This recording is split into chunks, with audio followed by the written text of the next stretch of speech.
أشهد أن لا إله إلا الله وحده لا شريك له وأشهد أن محمدا عبده ورسوله أما بعد فأعوذ بالله من الشيطان الرجيم بسم الله الرحمن الرحيم الحمد لله رب العالمين الرحمن الرحيم مالك يوم الدين إياك نعبد وإياك نستعين اهدنا الصراط المستقيم صراط الذين أنعمت عليهم غير المغضوب عليهم ولا الضالين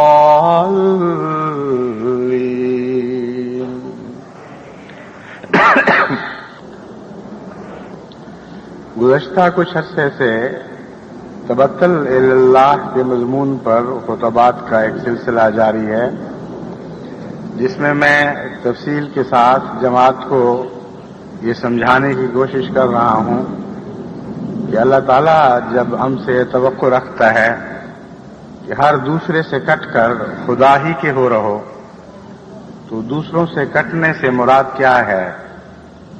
زندگی کے کن کن شعبوں میں انسان کی راہ میں کون کون سے بت حائل ہوتے ہیں جو اللہ کی راہ روک دیتے ہیں اور خدا کی طرف بندے کے انقطاع کے رستے میں حائل ہو جاتے ہیں؟ یہ سلسلہ چونکہ پاکستان بھی اور ہندوستان بھی اور مشرق کے دور دراز کے ممالک تک بھی ممتد تھا، یعنی وہاں تک یہ آواز بھی پہنچ رہی تھی اور تصویریں بھی، اس لیے میں نے سوچا ہے کہ اس وقت تک اسے بند کر دیا جائے عارضی طور پر، جب تک کہ دوبارہ ان تمام ممالک سے رابطہ قائم نہ ہو جائے جن کو اس مضمون سے کچھ حد تک آشنائی ہو چکی ہے، اور جب دوبارہ خطبات کا عالمی ٹیلی وائز نظام شروع کیا جائے تو وہ یہ محسوس نہ کریں کہ اس عرصے میں بہت سے سلسلے کے ایسے خطبات تھے جن سے ہم محروم رہ گئے ہیں۔ اس لیے سفر کے دوران جب تک یہ سلسلہ منقطع ہے، میرا خیال ہے کہ متفرق امور پر حسب حالات مختلف ممالک کی جماعتوں کو ان باتوں کی طرف توجہ دلاؤں گا جو باتیں خصوصیت کے ساتھ ان کی توجہ کی مستحق ہوں۔ جرمنی کے نقطۂ نگاہ سے میں نے چند امور نوٹس کی صورت میں لکھے ہیں۔ اس سلسلے میں بعض ایسے دوستوں نے مجھے توجہ دلائی جو پاکستان سے جرمنی کے دورے پر تشریف لاتے رہے ہیں اور بلا کم اوقات بے لاڈ انہوں نے جو کچھ محسوس کیا اس سلسلے میں مجھے بھی متوجہ کیا۔ سب سے اہم بات جس کی طرف توجہ دلائی گئی ہے وہ نمازوں میں سستی ہے۔ مجھے بتایا گیا ہے کہ بہت سے نوجوان ایسے ہیں جنہوں نے ابھی تک نمازوں کی طرف کما حقہ توجہ نہیں شروع کی، حالانکہ عبادات سے متعلق میں نے مسلسل لمبے عرصے تک خطبات دیے اور ہر پہلو سے جماعت کو یہ سمجھانے کی کوشش کی کہ جب تک جماعت عبادت پر قائم نہیں ہو جاتی نہ احمدیت کسی کو فائدہ پہنچا سکتی ہے، نہ اس کے دنیا میں غلبہ پانے کی کوئی معنی ہے، کیونکہ قرآن کریم میں اللہ تعالیٰ فرماتا ہے وما خلقت الجن والانس الا لیعبدون، کہ میں نے عبادت کی غرض کے سوا کسی اور غرض سے انسان کو پیدا نہیں کیا، انسان کو اور جن کو دونوں کو پیدا کیا ہے تو عبادت کی غرض سے کیا ہے۔ بس اگر انسان کی پیدائش کی غرض ہی پوری نہ ہو تو باقی ساری باتیں تو ثانوی حیثیت رکھتی ہیں۔ اللہ تعالیٰ کا اسی جماعت سے تعلق ہے اور اسی سے رہے گا جو اس کی عبادت کا حق ادا کرتی ہے، اور جب تک وہ یہ حق ادا کرنے کی کوشش کرتی رہے گی اللہ تعالیٰ کی رحمتیں اور اس کے فضل اور نصرتیں ایسی جماعت کے شامل حال رہیں گے۔ اگرچہ یہ درست ہے کہ آج اللہ تعالیٰ کے فضل سے جماعت احمدیہ قیام عبادت کے لحاظ سے تمام دنیا کی دوسری مذہبی جماعتوں میں ایک نمایاں حیثیت رکھتی ہے،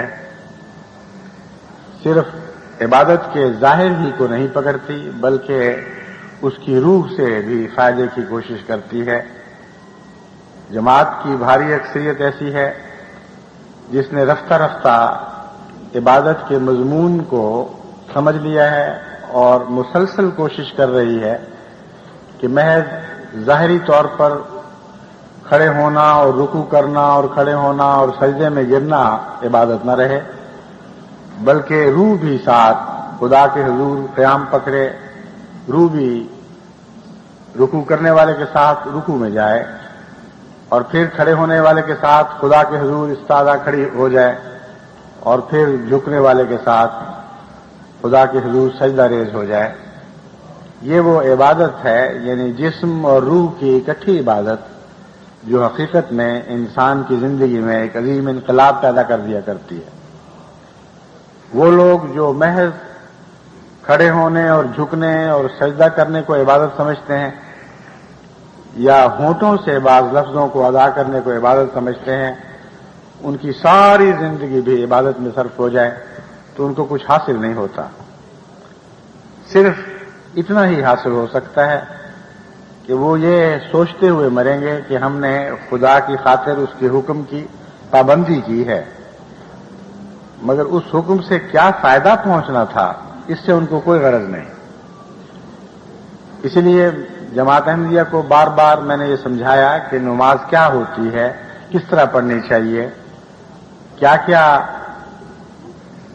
ضروریات ہیں جن کو پورا کیے بغیر نماز مکمل نہیں ہوتی، اور نماز کے دوران کیسی جد و جہد کی ضرورت ہے جو زندگی بھر انسان کے ساتھ رہتی ہے تاکہ نماز پڑھنے والا مسلسل پہلے سے بڑھ کر نماز سے فائدہ اٹھانے کی استطاعت حاصل کرتا چلا جائے۔ اس لحاظ سے میں سمجھتا ہوں کہ اگرچہ دنیا میں بہت سے نمازی ہیں، ایسے فرقے بھی ہیں جو ظاہری نماز کی پابندی میں جماعت احمدیہ کو بھی شرماتے ہیں، لیکن وہ ایک ظاہری خول سا ہے جس کے اندر کوئی زندہ روح دکھائی نہیں دیتی۔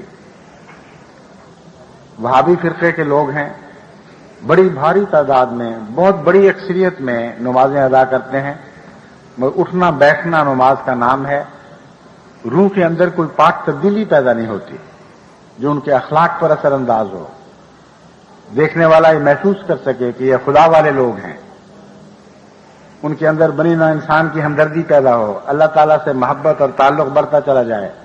یہ علامتیں ہیں جو زندہ عبادت کی علامتیں ہیں، یہ ان میں دکھائی نہیں دیتی۔ بس اس پہلو سے جب میں کہتا ہوں کہ جماعت احمدیہ عبادت کے لحاظ سے دنیا میں بے مثل ہے تو محض ایک زبانی دعویٰ نہیں بلکہ حالات پر نظر ڈالتے ہوئے حقیقت کے طور پر یہ بات بیان کرتا ہوں، لیکن ساتھ ہی اس طرف بھی نظر جاتی ہے اور یہ بھی ایک تلخ حقیقت ہے کہ جماعت میں نوجوانوں کا ایک ایسا طبقہ ہے جو نمازوں سے غافل ہے، جس نے ظاہر کی نماز ادا نہیں کی، باطن کی اس کی نماز کیسے ہو سکتی ہے؟ اگرچہ ایسے نماز نہ پڑھنے والے بعض دوسری باتوں میں دین سے محبت کی علامات رکھتے ہیں، مالی قربانی بھی پیش کر دیتے ہیں، جانی اور وقت کی قربانی بھی پیش کر دیتے ہیں، لیکن جب نمازوں کا وقت آتا ہے تو ان سے غافل ہو جاتے ہیں، گھروں میں بھی نمازوں کی طرف متوجہ نہیں ہوتے، باجماعت نماز کے لیے جب مواقع میسر آتے ہیں تو سستی اور غفلت کی حالت میں نماز میں شامل ہوتے ہیں۔ قرآن کریم نے اس چیز کو ایک بہت بڑی غلطی قرار دیا ہے، بہت بڑا گناہ قرار دیا ہے۔ فرماتا ہے ایسے نماز پڑھنے والے جن کا دل نماز میں نہ ہو، جو سنجیدگی کے ساتھ نماز میں خدا تعالیٰ کے حضور حاضر ہو کر اس کے آداب بجا نہیں لاتے، غفلت کی حالت میں کھڑے ہوتے ہیں اور غفلت کی حالت میں سلام پھیر کر چلے جاتے ہیں۔ فرمایا ان کی حالت یہ ہے لا الہ الا ولا الہ الا، نہ وہ اس طرف کے لوگ ہیں نہ وہ اس طرف کے لوگ ہیں، نہ دین کے رہے نہ دنیا کے رہے۔ جس طرح ایک شاعر نے کہا ہے نہ ادھر کے رہے نہ ادھر کے رہے، نہ خدا ہی ملا نہ وصال صنم۔ تو ایسی باتوں کا کیا فائدہ جو دنیا والوں سے بھی انسان کو توڑ دے اور خدا سے بھی تعلق قائم نہ کر سکے۔ بس عبادت کی طرف توجہ کرنا زندگی کا اہم ترین فریضہ ہے۔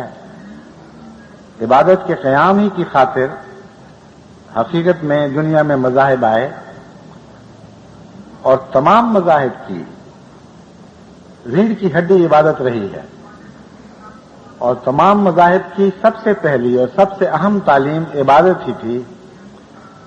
چنانچہ قرآن کریم فرماتا ہے وما امروا الا لیعبدوا اللہ مخلصین لہ الدین،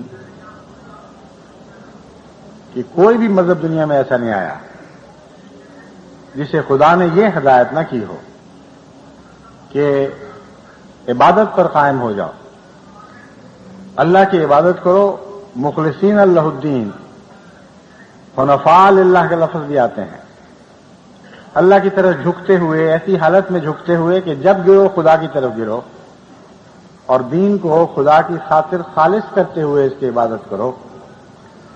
تو جب دنیا کے ہر مذہب کو عبادت ہی کے قیام کی خاطر پیدا کیا گیا، تو احمدیت اس کے سوا کوئی اور مقصد نہیں رکھتی، نہ رکھ سکتی ہے۔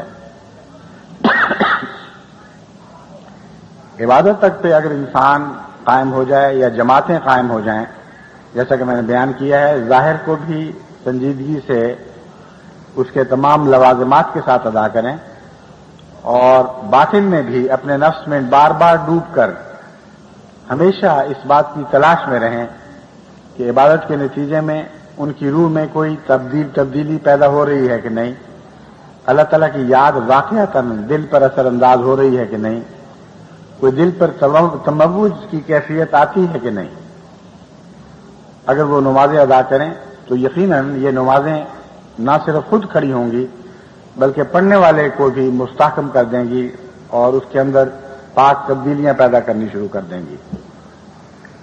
جو لوگ اس طرح نماز نہیں پڑھتے ان کو نماز میں لطف نہیں آتا، اور لطف نہ آنے کے نتیجے میں وہ اور بھی زیادہ نماز سے غافل ہوتے چلے جاتے ہیں۔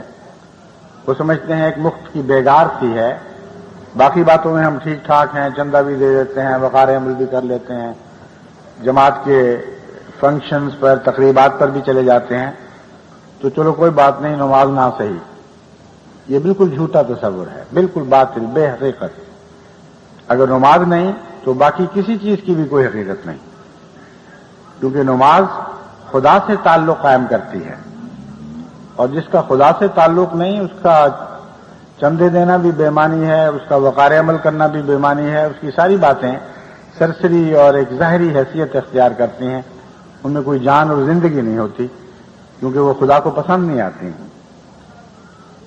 عبادت کے قیام کے سلسلے میں بہت سی باتیں پہلے بیان کر چکا ہوں جن کو دہرانے کی ضرورت نہیں سمجھتا، لیکن اتنا ضرور بتانا چاہتا ہوں کہ عبادت کرنے والا اگر ہمیشہ اپنے نفس میں اس بات کی تلاش کرتا رہے کہ نماز کے دوران میرا خدا تعالیٰ سے کچھ براہ راست تعلق قائم ہوا یا نہیں، کوئی رابطہ بنا یا نہیں بنا، اور اس تعلق اور رابطے کے نتیجے میں میرے دل میں کوئی تحریک پیدا ہوئی ہے، کوئی تموج پیدا ہوا ہے۔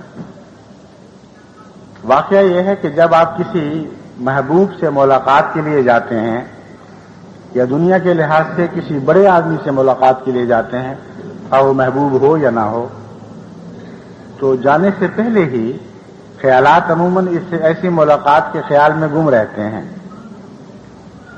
اور خیالات کئی قسم کی باتیں سوچتے ہیں، یعنی ذہن کئی قسم کی باتوں کو سوچتا ہے اور خیالات ان باتوں میں گم ہوتے ہیں کہ ہم یہ بھی کہیں گے، وہ بھی کہیں گے، اگر شکایت ہے تو یہ شکایت کریں گے، اگر کوئی طلب ہے تو فلاں بات طلب کریں گے، اور جب ملاقات شروع ہوتی ہے تو بعض دفعہ ملاقات کا اپنا لطف ان کے مزاج پر، ان کے دماغ، ان کے دل پر اس حد تک غالب آ جاتا ہے کہ وہ ساری سوچی ہوئی باتیں ان کے ہی رہ جاتی ہیں اور انسان بغیر کہے ہی اٹھ کے آ جاتا ہے۔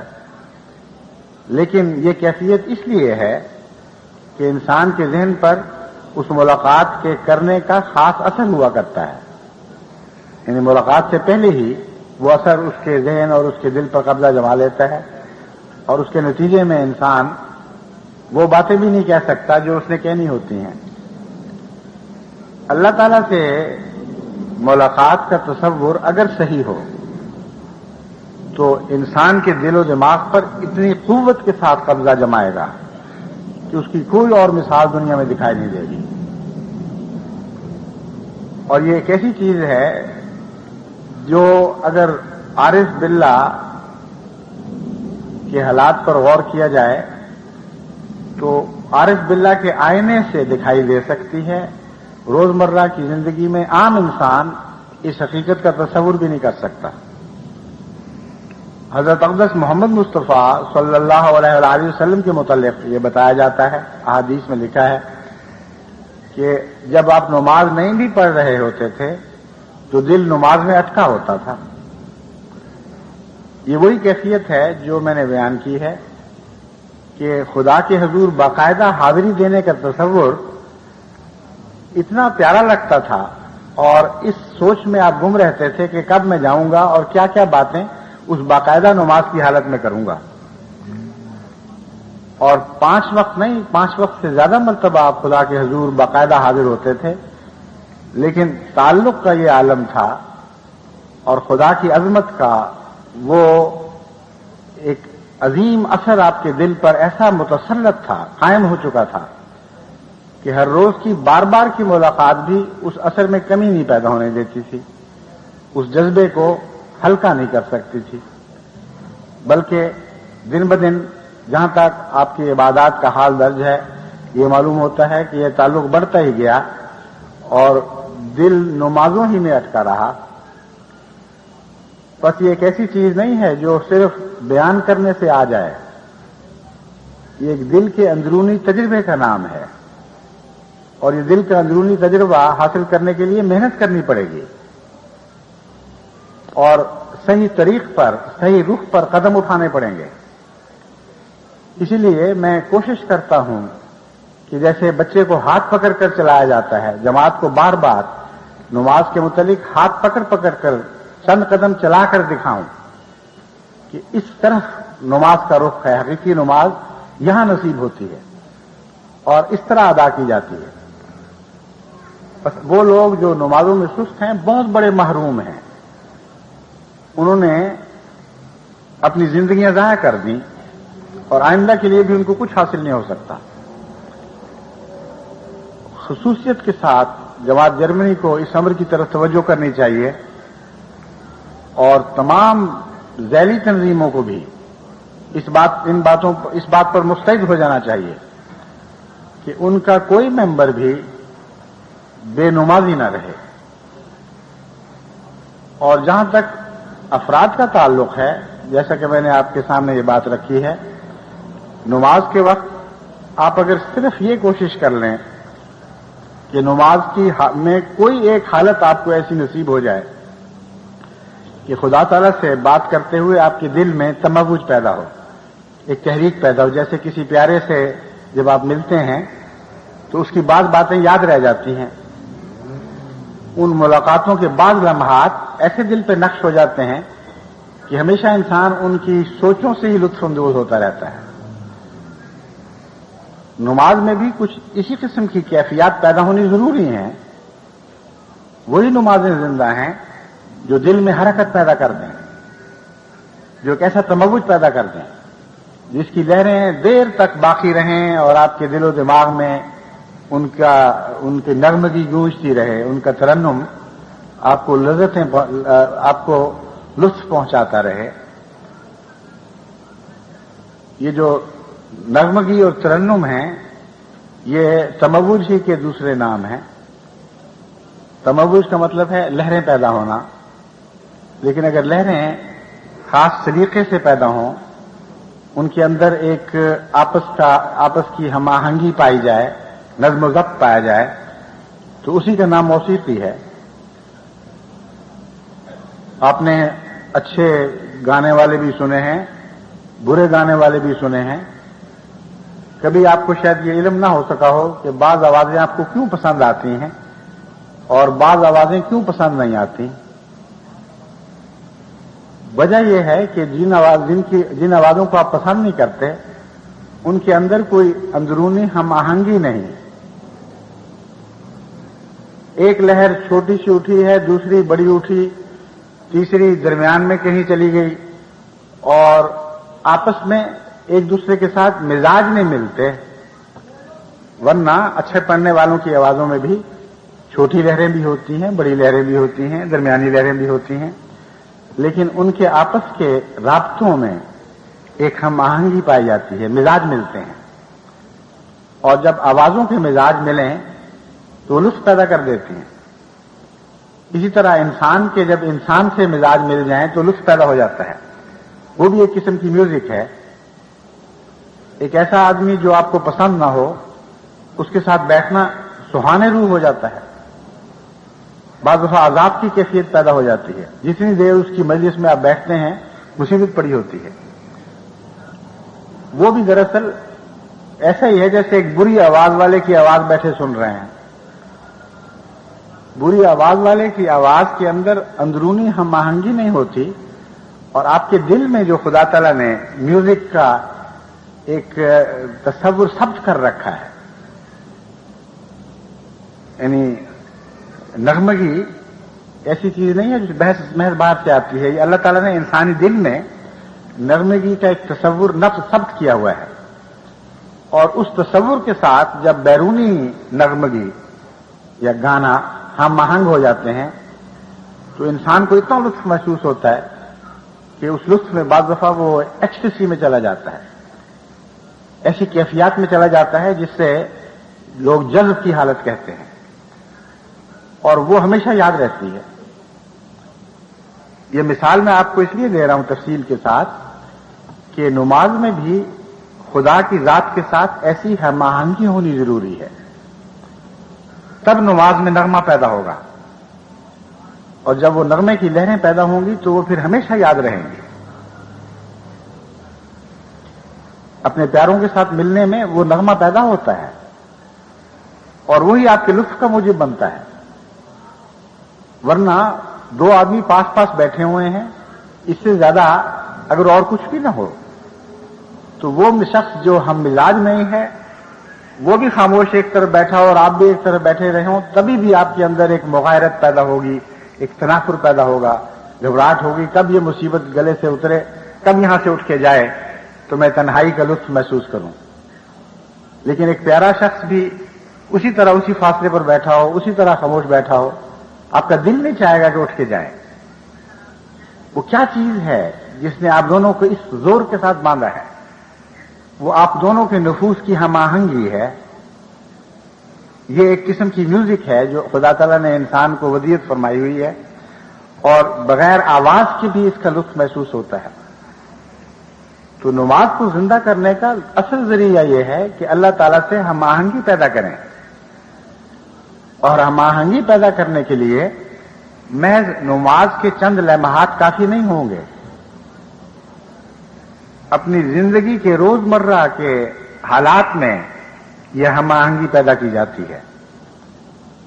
बार बार खुदा की तस्वुर की तरफ तस्वुर उछल उछल कर दौड़े, और हर बात पर कुछ न कुछ खुदा का ख्याल दिल में पैदा होना शुरू हो जाए।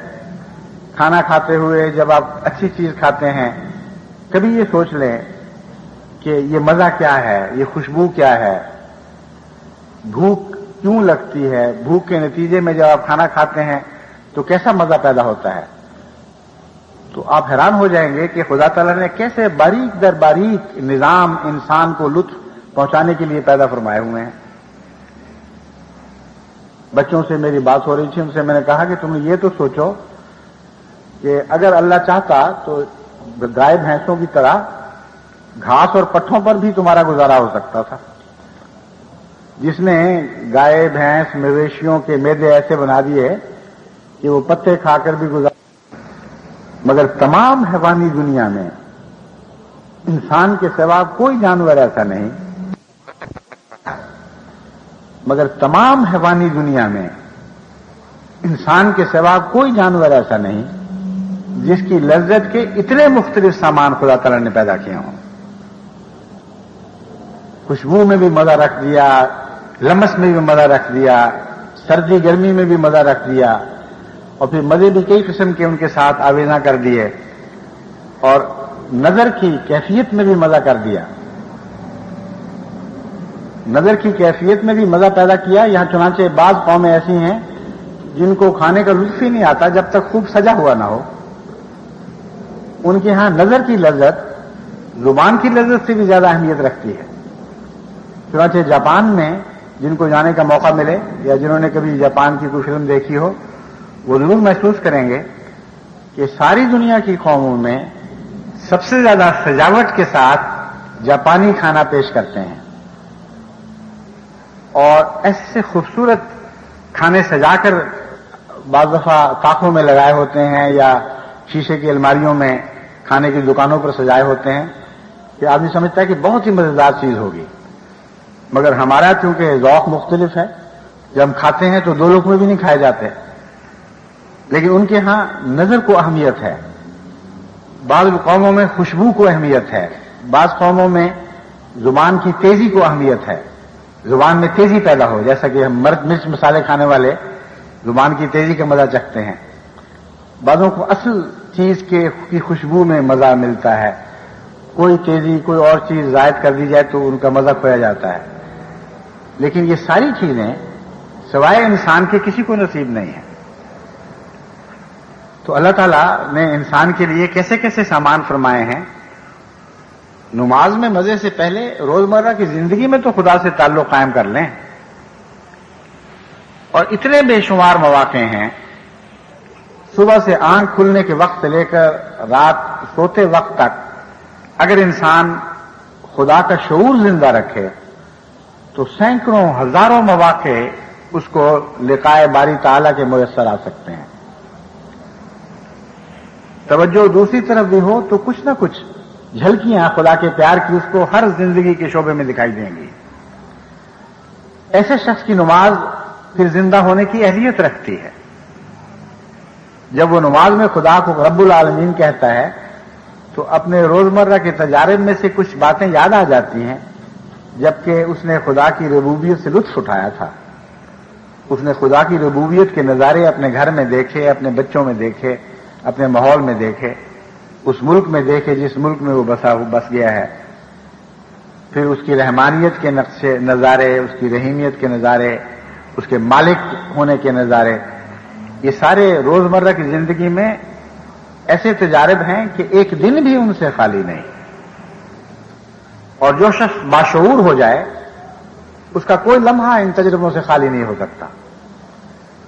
बाशऊर होने में और इस सफर के इब्तदाई कदम उठाने में बड़े फासले हैं, लामुतनाही फासले हैं। एक तरफ इस जुलूस के एक आम नमाज में कोशिश करने वाला इंसान है, और उसके आखिर पर सबसे दूर, इतना दूर के तसव्वुर की आंख सिर्फ वहां बमुश्किल पहुंचती है, हजरत अक़दस मोहम्मद मुस्तफ़ा सल्लल्लाहु अलैहि वसल्लम इबादत करने वालों के काफिला सालार के तौर पर इस काफिले की सरबराही फरमा रहे हैं। इन दो के दरमियान बहुत बड़े फासले हैं। लेकिन जैसा कि जुलूसों में और इज्तिमाई तौर पर चलने والے گروہوں میں دیکھا گیا ہے، ضروری نہیں ہوا کرتا کہ جو شخص سب سے پیچھے رہ گیا ہے وہ ہمیشہ سب سے پیچھے ہی رہے. آگے پیچھے لوگ ہوتے رہتے ہیں، کچھ کوشش کرتے ہیں، زور لگاتے ہیں، وہ آگے نکل جاتے ہیں، پھر کچھ لوگ سستی دکھاتے ہیں تو پیچھے رہ جاتے ہیں. کوشش کریں کہ آپ سب سے آخر پر نہ رہیں، اور آپ کا اور حضرت اقدس محمد مصطفیٰ صلی اللہ علیہ وآلہ وسلم کا فاصلہ نسبتاً کم ہو. اور اس کا سب سے اچھا موقع اس کوشش اور جد و جہد کا نماز ہے، جس کا نماز میں حضور صلی اللہ علیہ وآلہ وسلم سے فاصلہ کم رہ جائے. جب وہ یہ دعا کرتا ہے کہ اے خدا مرنے کے بعد مجھے محمد رسول اللہ صلی اللہ علیہ وآلہ وسلم کی مائیت میں اٹھانا، آپ کے قرب میں جگہ دینا، تو اس کی دعا میں ایک جان پیدا ہو جاتی ہے. اللہ تعالیٰ کی رحمت کی نظر اس کو اس حیثیت سے دیکھتی ہے کہ کمزور صحیح پر سچا آدمی ہے. اس نے زندگی بھر کوشش ضرور کی تھی کہ حضور صلی اللہ علیہ وآلہ وسلم کا قرب نصیب ہو، لیکن وہ جو قرب کی کوشش نہیں کرتے اور لوگوں کو دعا کے لیے کہتے ہیں کہ ہمارے لیے دعا کریں، مرنے کے بعد ہمیں خدا حضور صلی اللہ علیہ وآلہ وسلم کے قدموں میں جگہ دے، ان دعاؤں کی کیا حیثیت ہے؟ منہ کی باتیں ہیں. اور اگر کوئی اہل اللہ بھی ان کے لیے دعا کرے گا تو یہ دعا قبول نہیں ہو سکتی، کیونکہ دعا کو نیک اعمال طاقت بخشتے ہیں. بعض دفعہ دعا کرنے والے کے نیک اعمال، بعض دفعہ جس کے لیے دعا کی جاتی ہے اس کے نیک اعمال. چنانچہ بعض لوگ جن کے اندر نیک اعمال کی صلاحیت ہو ان کے حق میں ایک دعا قبول ہو جاتی ہے، جو نیک اعمال سے کلیتاً محروم ہوں ان کے حق میں نہیں ہوتی. چنانچہ حضرت اقدس محمد رسول اللہ صلی اللہ علیہ وآلہ وسلم نے 2 عمروں میں سے ایک عمر خدا سے مانگا تھا، یعنی دونوں مل جائیں تو بہتر، ورنہ ایک تو ملے، یہ مراد ہے اس سے. ایک ابو جہل کا نام بھی عمر تھا اور ایک حضرت عمر رضی اللہ تعالیٰ عنہ ان کا نام بھی عمر تھا.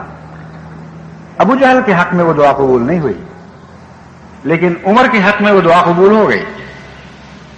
حالانکہ دعا کرنے والا وہی تھا، اس کے نیک اعمال وہی تھے جو دعاؤں کو رفعت بخشتے ہیں. بس جس کے حق میں دعا کی جائے اس کے اعمال کا بھی قبولیت دعا سے گہرا تعلق ہوا کرتا ہے. بس آپ کو اگر حضرت محمد مصطفیٰ صلی اللہ علیہ وآلہ وسلم کا قرب پیارا ہے تو اس پیار کو سچا تو کر کے دکھائیں، تب آپ کی دعائیں بھی مقبول ہوں گی اور دوسروں کی آپ کے حق میں بھی مقبول ہوں گی. ورنہ جس نے اس دنیا میں فاصلے رکھے، قائم رکھے اور پرواہ نہیں کی، قیامت کے دن پھر یہ فاصلے پاتے نہیں جا سکیں گے. اس لیے نماز کو کم از کم اس کوشش کے ساتھ ادا کریں کہ نماز میں کچھ لمحے، ساری نہ صحیح، کچھ لمحے لقاء کے نصیب ہو جائیں. کچھ ایسے لمحے ہوں کہ وہ نماز ایک ملاقات بن جائے. لقاء جو کہتے ہیں ہم لقاء باری تعالیٰ، دراصل ملاقات ہے. یہ جو کہتے ہیں لقاء نصیب ہو جائے، حالانکہ ہر روز ویسے وہ آدمی جو لقاء کی دعائیں کرتا ہے نماز بھی پڑھ رہا ہوتا ہے. تو لقاء سے مراد وہ لقاء ہے جو زندہ ملاقات کی سے مشابہت رکھتی ہے. جب آپ کسی سے ملنے جاتے ہیں تو پورے ہوش و حواس کے ساتھ، پوری توجہ کے ساتھ مل رہے ہوتے ہیں، اور اس ملاقات کے نتیجے میں جیسا کہ میں نے بیان کیا کچھ لذتیں پیدا ہوتی ہیں جو زندگی کی یادوں کا سرمایہ بن جاتی ہیں. تو نماز میں بھی ویسی ہی لقاء نصیب ہو تو پھر وہ نماز زندہ ہوتی ہے. اور جس کی نماز میں یہ جھلکیاں ملنی شروع ہو جائیں، اللہ تعالیٰ کے فضل کے ساتھ وہ نمازوں پر قائم ہو جایا کرتا ہے. بس بہت سے ایسے احمدی نوجوان، بہت سے اگر نہیں تو اتنی تعداد ضرور ہے کہ جو ہمارے لیے شدید تکلیف کا موجب ہے، ایسے بھی یہاں موجود ہیں جو نمازوں سے غافل ہیں. یعنی نماز سے غافل ہونے سے مراد نماز سے پڑھتے ہوئے غافل ہونا بھی ہو سکتا ہے، لیکن یہ بھی ہو سکتا ہے کہ نماز پڑھتے ہی نہیں، اتنی غفلت کی حالت ہے کہ پرواہ کوئی نہیں رہی. ایسے لوگوں کے متعلق بعض دفعہ ان کی بیویاں مجھے لکھتی ہیں، بعض دفعہ مائیں لکھتی ہیں، بعض دفعہ بہنیں لکھتی ہیں، بعض دفعہ بچے بھی لکھتے ہیں کہ دعا کریں ہمارے ابو کو نماز کی عادت نہیں. بعض بیویاں لکھتی ہیں ویسے تو بہت اچھے ہیں مگر میں ہر وقت اٹھتی رہتی ہوں، کہ मेरे मियाँ को नमाज से कोई शगफ नहीं, समझाती हूं तो झिड़क देते हैं कि छोड़ो तुम इन बातों को, मैं जानता हूं, मेरी मर्जी है, मेरा खुदा से ताल्लुक है। मतलब है कि मेरा खुदा से कोई ताल्लुक नहीं, लेकिन कहते यही है कि मेरा खुदा से ताल्लुक है, मैं जानता हूं। कैसी जुल्म की हालत है, अपनी इस जिंदगी को जाया कर रहे हैं, ये छोटी सी जिंदगी है और एक दफा खत्म हुई तो फिर वापस नहीं आने, क्या पता है किस वक्त कौन निकल जाए। और जो बेनमाज दुनिया से गुजरेगा वो अंधी हालत में उठाया जाएगा। कुरान करीम जो फरमाता है मन फी हाज़िही आमा फहुव फिल आखिरत आमा, कि जो इस दुनिया में अंधा हो वो क़यामत के दिन भी, मरने के बाद भी अंधा रहेगा, उससे मुराद लिक़ा का हासिल होना या लिक़ा का ना हासिल होना है। वो शख्स जिसको खुदा दुनिया में दिखाई न देने लगे और बार बार उसकी झलकियां नजर न आए, वो जो खुसूसियत के साथ नमाज में आती हैं, वो दुनिया में अंधा है।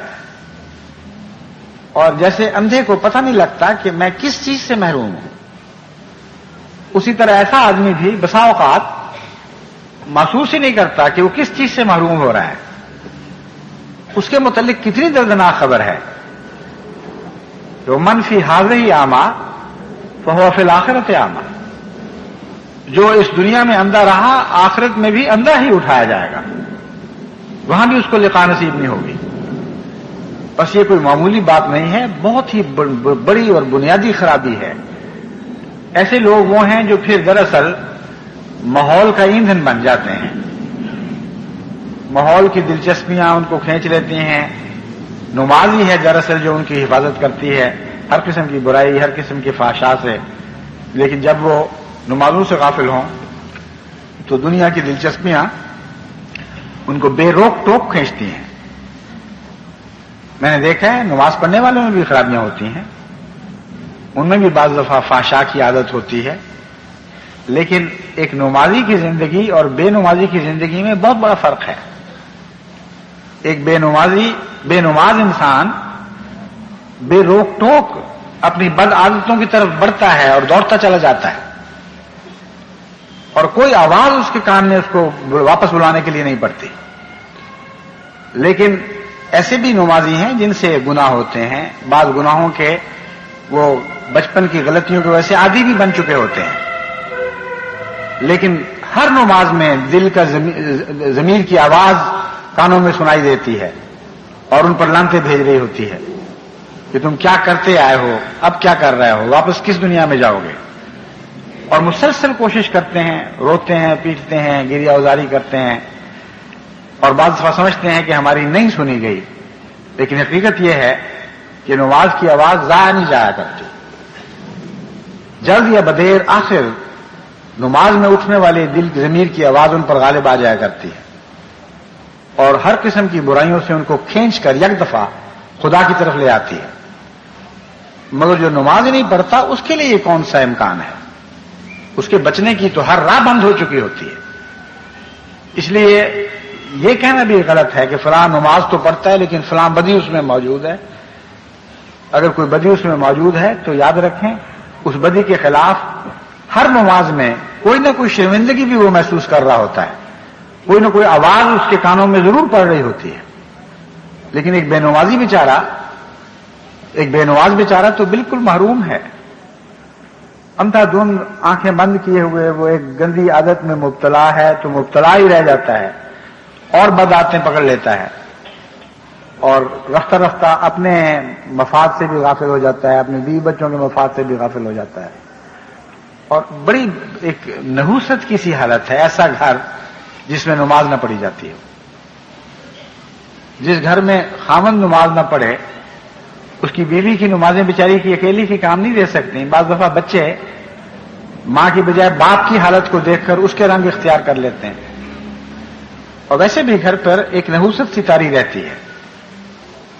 तो मैं आपको बड़े खुलूस के साथ, बड़ी मन्नत के साथ ये गुजारिश करता हूं, इस तरफ मुतवज्जे करता हूं कि नमाज को अहमियत दें और घर में से हर फर्द नमाज पर निगरान हो जाए।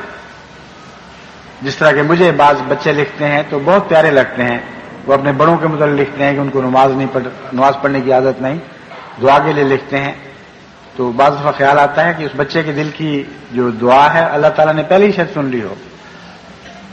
تو نہ صرف نگران رہیں بلکہ دعائیں کرتے ہوئے نگران رہیں، اور جو کوشش بھی ان کے بس میں ہے وہ کریں، تاکہ کسی احمدی گھر میں کوئی ایک بھی شخص ایسا نہ رہے، خواہ وہ مرد ہو یا عورت ہو، بڑا ہو یا بچہ، جو عبادت نہ کرتا ہو. اور پھر عبادت کرنے والا بھی ایسا ہو جو ہر وقت اپنی عبادت کو زندہ کرنے میں کوشاں ہو، صرف ظاہری اٹھک بیٹھک پر راضی نہ ہو، بلکہ جب تک اس کے دل میں سے وہ عبادت کا مزہ اٹھنا شروع ہو جائے اس وقت تک وہ تسلی نہ پائے. جرمنی کو ایسے عبادت کرنے والوں کی ضرورت ہے، کیونکہ یہ دنیا بہت زیادہ مادہ پرست ہو چکی ہے. اتنا خدا سے دور جا چکے ہیں یہ ملک، صرف جرمنی کی بات نہیں، یورپ کے اکثر ممالک کہ ایک ایسے مقام پر کھڑے ہو گئے ہیں جہاں جا کر پھر کوئی روک باقی نہیں رہتی. ان کے اسکولوں میں چھوٹے ہوں یا بڑے، ان کے کالجوں میں، یونیورسٹیوں میں کھلم کھلا خدا کے خلاف باتیں، ان کی تعلیم اور تدریس میں ایسے رنگ آ چکے ہیں جن کے نتیجے میں عمدن ارادے کے ساتھ چھوٹے چھوٹے بچوں کو خدا سے بدظن اور مذہب سے دور کیا جاتا ہے، اور کوئی روک ٹوک نہیں ہے. جو زیادہ آزاد خیال ہو، بے حیا ہو، خدا کے خلاف باتیں کرنے والا ہو، وہ سوسائٹی میں زیادہ روشن خیال سمجھا جاتا ہے. گویا اندھوں کے متعلق کہا جاتا ہے کہ ان کی آنکھیں ہیں، جن کی آنکھیں ہیں ان کو اندھا بتایا جاتا ہے. ایسی حالت میں نماز ہی ہے جو آپ کی اور آپ کے بچوں کی حفاظت کرے گی. آپ نے نماز پر قائم نہ کیا تو آپ کی نسلیں آپ کے سامنے دیکھتے دیکھتے ضائع ہو کر اس غالب معاشرے کا شکار ہو جائیں گی، اور بہت بڑا نقصان ہے.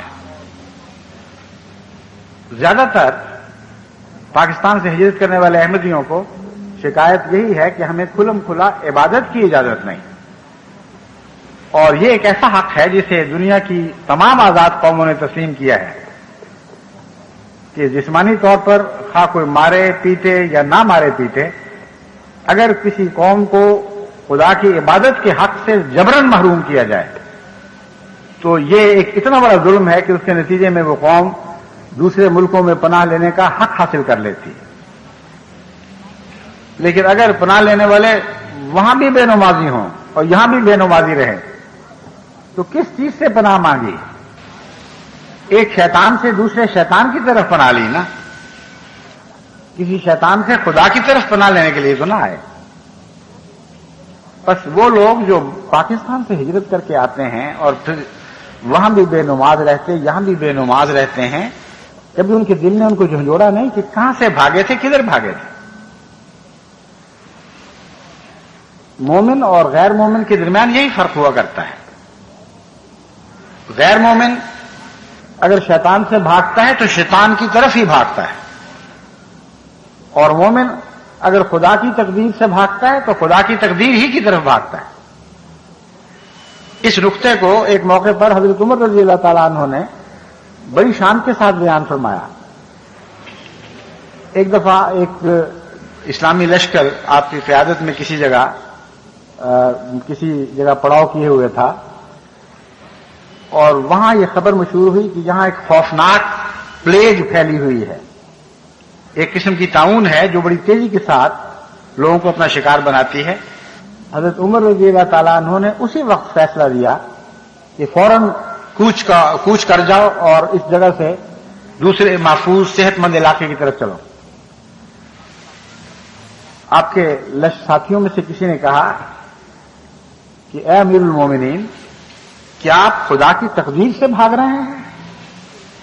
اپنی طرف سے بڑی طاقت کے ساتھ بڑے زور سے امیر المومنین کے فیصلے کے خلاف اعتراض اٹھایا. حضرت عمر نے بڑے سکون سے جواب دیا، میں خدا کی تقدیر سے خدا کی تقدیر کی طرف بھاگ رہا ہوں. میرا خدا جیسا یہاں ہے وہاں بھی ہے، اور اس کی تقدیر خیر بھی ہے اور تقدیر شر بھی ہے. تو میں اس کی ایک تقدیر سے اس کے سوا کسی اور کی طرف نہیں جا رہا. उसी की तकदीर खैर की तरफ भाग रहा हूं। तो देखो, मोमिन भागता है तो खुदा की एक तकदीर से उसकी दूसरी तकदीर की तरफ भागता है। शैतान की तकदीर से शैतान की तकदीर की तरफ नहीं भागा करता। बस वो लोग जो हिजरत करते हैं खुदा के नाम पर और अपनी बदियां साथ लेकर आते हैं और उन बदियों में मजीद मुलव्वस हो जाते हैं, वो शैतान की तकदीर से शैतान की तकदीर की तरफ जाने वाले हैं। उनका तो खुदा की तकदीर से भागकर खुदा की तकदीर में आने वालों के साथ कोई ताल्लुक नहीं हुआ करता। ये बड़ा खुला इम्तियाज है एक सच्चे मोमिन में और एक फर्जी मोमिन में। बस आप अपने अंदर वो पाक तब्दीलियां पैदा करें जो बता दें, जो दुनिया को दिखा दें कि आपने हिजरत खुदा की तरफ की है और किसी गैर की तरफ नहीं की है। और इसका सबसे बड़ा सबूत, सबसे बड़ा गवाह आपकी इबादतें हैं। अगर आप इबादतों पर कायम हों और उनकी निगरानी करें और आप में छोटा बड़ा एक दूसरे का ख्याल रखें, दुआएं भी करें, मिन्नत और गिरिया उजारी के साथ भी अगर गिरिया उजारी करनी पड़े तो अपने भाइयों को इबादत की तरफ बुलाएं, फिर देखें कि अल्लाह ताला के आप फजल आप पर कैसे नाजिल होते हैं। बहुत सी दुआएं इंसान कर करके थक जाता है, कबूल नहीं हो रही होती और आदमी शिकवे करता है कि मेरी तो कबूल नहीं हुई। बात यह है कि इबादत करने वाले की दुआएं कबूल होती हैं और वो भी खास हिकमतों के साथ। जो सच्ची इबादत करने वाला हो, अव्वल तो उसकी दुआएं बहुत ज्यादा मकबूल होती हैं, दूसरे जो नहीं होती अल्लाह ताला उन पर सब्र देता है और कभी ऐसा शख्स खुदा का शिकवा जुबान पर नहीं लाता। बस तमाम खराबियों का एक ही हल है, तमाम बीमारियों की एक ही दवा है और वो इबादत पर कायम हो जाना है। इसलिए मैं उम्मीद रखता हूं कि जिन नौजवानों तक मेरी आवाज पहुंच रही है या जिन बड़ों तक और छोटों तक मेरी आवाज ये पहुंच रही है और वो जानते हैं कि वो इबादतों में कमजोर हैं, वो आज ये अहद करके उठें कि इंशाअल्लाह इबादत को कायम करने की कोशिश करेंगे। अपनी जात में भी और गैरों में भी वो एक ऐसी शमा रोशन करेंगे इबादत की जिसकी रोशनी दूर दूर तक फैले।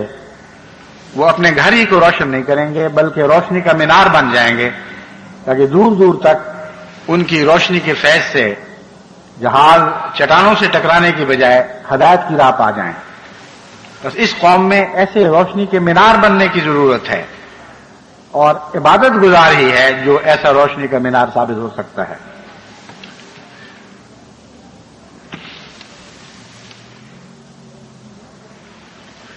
और बहुत से अमूर जो बयान किए गए थे उनके लिए तो वक्त अब नहीं रहा, लेकिन सबसे अहम बात मैंने आपके सामने रख दी है। एक अमर यह भी बताया गया है कि बाद लोग सियासी पनाह के मुकदमात में झूठ से काम लेते हैं और लेते चले जाते हैं। ये बड़े जुल्म की बात है। मैंने पहले भी बताया था कि ये शिर्क है। दुनिया की मनफियतों की खातिर आप जब झूठ का सहारा लेते हैं तो एक खुदा को छोड़कर दूसरे खुदा की इबादत शुरू कर देते हैं और झूठ के नतीजे में बरकतें मिलती भी नहीं। मैं आपको नसीहत करता हूं कि अगर गलत बयान दिए भी गए हैं तो इस बात से कतई नजर कि आपके सच की क्या सजा होगी, आपको सच बोलना चाहिए और जो हकीकत हाल है वो बतानी चाहिए।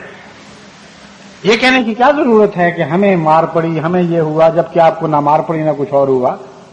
ये बताना चाहिए कि सारे अहमदी का दिल वहां दुखा हुआ है, हमारी हर चीज पर पाबंदी है, हर रोज अखबारों में मुंह काले किए हुए होते हैं उन्होंने झूठ बोल बोल के, और कोई दिन ऐसा नहीं गुजरता जबकि तानो तशनी के जरिए गालियां देकर मसीह मौद अलैहिस्सलाम के खिलाफ बकवास करके हमारे दिल छली नहीं किए जाते और हर वक्त हर फसादी की झूठ की तलवार हमारे ऊपर लटकी हुई है, कोई अमन नहीं है। ये बात कहने की बजाय जो 100% सच्ची है, जब आप एक फर्जी मुकदमा बनाते हैं, एक फर्जी कहानी घड़ते हैं कि हमारी जात पर यह हुआ, तो अपने ऊपर भी जुल्म करते हैं, अहमदियत पर भी बड़ा जुल्म करते हैं, एक बिल्कुल गलत तासुर पैदा करते हैं। इसलिए जैसा कि मैंने बारहा झूठ से परहेज की हिदायत की है और तबत्तुल अल्लाह के मजमून को आगाज ही झूठ से बचने से किया था, झूठ से बचने की नसीहत से किया था। इसकी तरफ मैं दोबारा मुतवज्जह करता हूं कि हर कीमत पर झूठ से पनाह मांगें بعض जर्मनी के में आए हुए अहमदियों ने अल्हम्दुलिल्लाह बहुत नेक नमूना दिखाया और मुझे लिखा कि ये हमारा केस झूठा था। यानी अमूमन तो तकलीफ है, लेकिन जो बात मैंने पेश की थी अपने केस में वो गलत थी। जब से मैंने खुतबा सुना है मेरा ज़मीर मुझे झंझोड़ रहा है और अब मैंने फैसला किया ये खत लिखकर मैं अपने वकील के पास जा रहा हूं और उसको बताऊंगा कि मेरे केस में ये बात सच्ची है, ये झूठी है, झूठी बात निकाल दो। हाँ, मेरा केस मंजूर हो या ना हो मुझे इसकी परवाह नहीं है। बहुत ही मेरे दिल से उसके लिए दुआएं निकली और मैं उम्मीद रखता हूं कि अल्लाह ताला उसके लिए बेहतर सामान फरमाएगा। लेकिन अगर वक्ती तौर पर कुर्बानी भी देनी पड़े तो तौहीद के क़याम के लिए हर कुर्बानी कम है, उसकी कोई भी हकीकत नहीं है। क़याम तौहीद के लिए इंसान जो कुर्बानी पेश करता है वक्ती तौर पर उसकी तकलीफ भी हो तो आइंदा हमेशा हमेश के लिए वो अमन में आ जाता है और अल्लाह ताला फिर उसकी हिफाजत में खुद खड़ा हो जाया करता है। इसलिए कुर्बानी महज वक्ती और सरसरी सी है। इसके नतीजे में सारी जिंदगी आपको अल्लाह ताला के फजल के साथ फवाइद हासिल होंगे। बस झूठ के खुदा को पर लानत डालते हुए उसको उसका बुत तोड़ के पांच करके एक तरफ फेंक दें। किसी अहमदी के दिल में और उसके घर में झूठ का बुत नहीं होना चाहिए। बाज़ लोग ऐसे हैं जो अपनी कमजोरियां छुपाने के लिए अपनी तरफ से दानिश्वर बनते हैं, जमात के ओहदेदारों पर तनकीद करते हैं कि उसने ये किया, उसमें ये है, उसमें फलां बात है। जब मुझ तक ये बातें पहुंचती हैं और मैं तहकीक करवाता हूं तो अक्सर तनकीद करने वालों का कसूर निकलता है। और अगर कुछ बातें बुरी पाई भी जाती हैं ओहदेदारान में तो उसका मुनासिब तरीका है, बजाय इसके कि मजलिसों में बैठकर बातें की जाएं और उससे झूठे और मकरूह लुत्फ उठाए जाएं। झूठे और मकरूह लुत्फ इसलिए कि ये गीबत की बातें हैं और गीबत के मुतालिक कुरान फरमाता है कि ऐसा ही लुत्फ है जैसे अपने मरे हुए भाई का गोश्त खाओ और उसके लुत्फ उठा रहे हो। तो इस मकरूह लुत्फ की बजाय सीधा तरीका क्यों नहीं इख्तियार करते? जब किसी ओहदेदार में कोई कमजोरी देखते हैं उसको उस तक पहुंच के अदब के साथ उसको समझाएं कि आपके ऊपर ये बात सच्ची नहीं है, आप ओहदेदार हैं, ये बात छोड़ें, यूं ये बात इख्तियार करें। और अगर वो नहीं मानता तो आपस में एक दूसरे से उसके खिलाफ बातें करके गंदे और जलील चस्के हासिल करने की बजाय निजाम जमात को उन ओहदेदारों की मार्फत मुत्तले करें। इसमें कोई नक्स नहीं है, बल्कि बहुत ही उम्दा बात है कि किसी शख्स की कमजोरी के मुतालिक बाला अफसर को उसकी मार्फत खत लिखा जाए, उसको बताया जाए कि तुम्हारे अंदर ये बात है, हम ये ऊपर के अफसर को इसलिए पेश कर रहे हैं तुम्हारी मार्फत ताकि इस्लाह हो।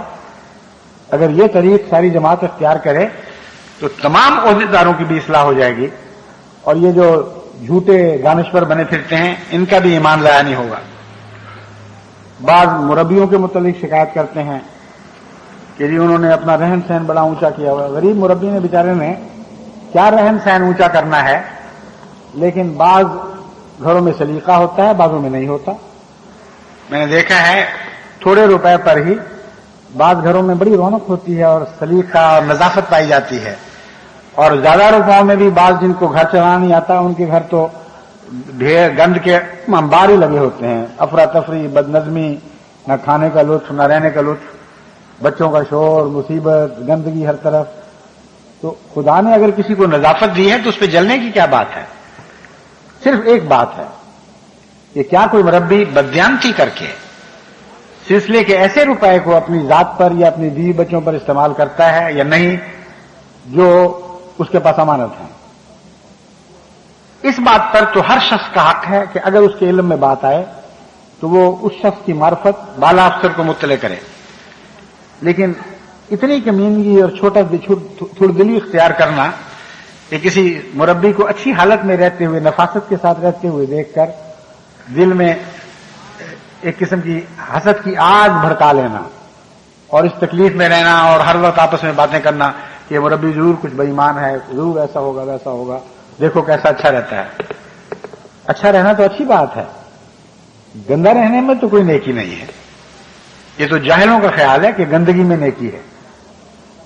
तमाम अंबिया बहुत ही नजीफ और लतीफ मिजाज के मालिक हुआ करते थे। सबकी तबीयत में नजाफत थी, ज़राफत थी, सफाई थी, संजीदगी के साथ मज़ाह का भी पहलू। शख्सियतें रखते थे। उनके घरों की नजाफत को देखकर अगर कोई कहे कि देखो लोगों के पैसे खा गया, तो अपने ईमान को गंवाने के सिवा उसको कुछ भी हासिल नहीं होगा। हाँ, अगर किसी मुरब्बी के मुतालिक ये शिकायत हो, जैसा कि मैंने बयान किया है कि उसने सिलसिले के अम्वाल पे तसर्रुफ किया है, तो बदजन्नी के नतीजे में आपको ऐसा कोई हक नहीं।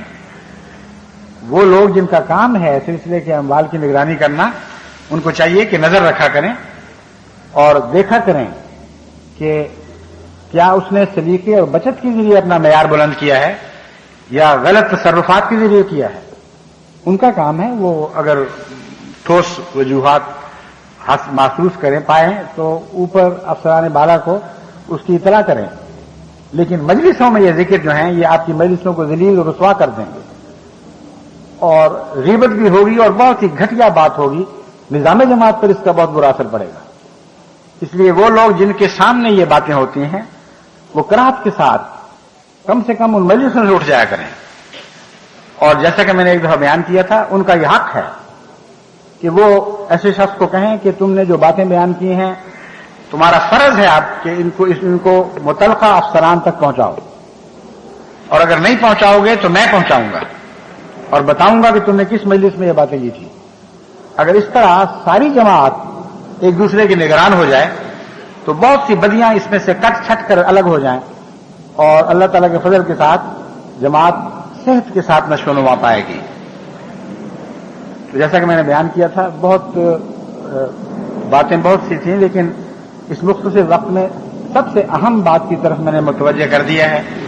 इबादत पर कायम हो, इबादत का मग़ज़ हासिल करने की कोशिश करें, इबादत में लिक़ा हासिल करने की कोशिश करें, अल्लाह ताला से मोहब्बत के जलवे ढूंढें और सच्चाई पर कायम हो जाएं और लग़्व बेहुदा बातों से अपने माशरे को पाक कर दें। अगर आप ऐसा करेंगे तो अल्लाह ताला के फजल से आपकी जमात बहुत तेजी से तरक्की करेगी, क्योंकि आपके अंदर तरक्की का मादा मौजूद है। आपके अंदर जवानी का खून ज्यादा है बुढ़ापे की निस्बत, और बिलअमूम दीन से मोहब्बत पाई जाती है। बस अल्लाह करे कि आपकी ये खूबियां आपकी दूसरी बुराइयों को जायल करने का मूजिब बन जाएं और आपके अंदर दायमी जिंदगी पैदा करने का मूजिब हो जाएं, जो ताल्लुक बिल्लाह से हासिल होती है। खुदा करे कि ऐसा ही हो।